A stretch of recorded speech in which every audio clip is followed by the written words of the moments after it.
ఇప్పుడు traumatic brain injuries సమస్య ఉన్న వారికి కూడా కమ్యూనికేషన్స్ ప్రాబ్లమ్స్ వస్తాయి. అదే చెప్తున్నాను. అంటే కమ్యూనికేషన్ అంటే మన లాంగ్వేజ్, మన భాష.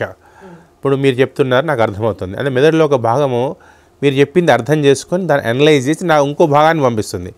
సో దానికి మీ ఆన్సర్ చెప్తుంటాను. అంటే ఒకటి రిసెప్టివ్ ఏరియా, ఒకటి అవుట్పుట్ ఏరియా ఒకటి. సో ఈ భాగాలు కనుక మెదడు ఇంజురీ అయినప్పుడు దెబ్బతింటే కనుక, ఉదాహరణకు మ్యాక్సిమం మన లాంగ్వేజ్ ఏరియా అంతా ఎడం వైపు ఉంటుంది.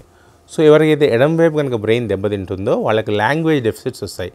మాట్లాడడం కష్టంగా ఉంటుంది, అర్థం చేసుకోవడం కష్టంగా ఉంటుంది. వెరాజ్ రైట్ సైడ్ ఏంటంటే ఆ లాంగ్వేజ్ ఏరియాస్ ఉండవు. సో రైట్ సైడ్ ఇంజురీ అయినప్పుడు ఏంటంటే పేషెంట్లు తొందరగా మాట్లాడడము, తొందరగా అర్థం చేసుకోవడం చేస్తుంటారు.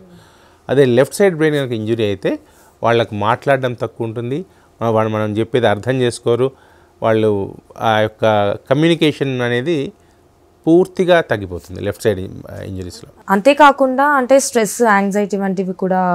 యాంగ్జైటీ అనేది ఒకసారి పూర్తిగా కోలుకుంటుంది, పోస్ట్ ట్రామా సిండ్రోమ్ అంటాం. ఉదాహరణకు హెడ్ ఇంజరీ అయింది, కోలుకున్నాడు.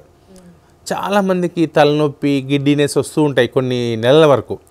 దీనికి పోస్ట్ కంకషన్ సిండ్రోమ్ అంటాం. అంటే అవన్నీ లక్షణాలు ఏంటంటే మెదడులో ఒక రకమైన ఒక యాక్సిలరేషన్, డిసెలరేషన్ ఇంపాక్ట్ వస్తుంది దెబ్బ తాకినప్పుడు.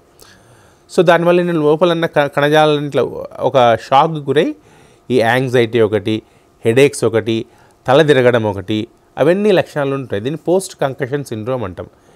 ఇవన్నీ కూడా కాలక్రమేణా ఒక 3 నుంచి 4 నెలల్లో తగ్గేవి తప్ప ఎన్ని మందులు ఇచ్చినా వాడిని కంట్రోల్ చేయడం కష్టం.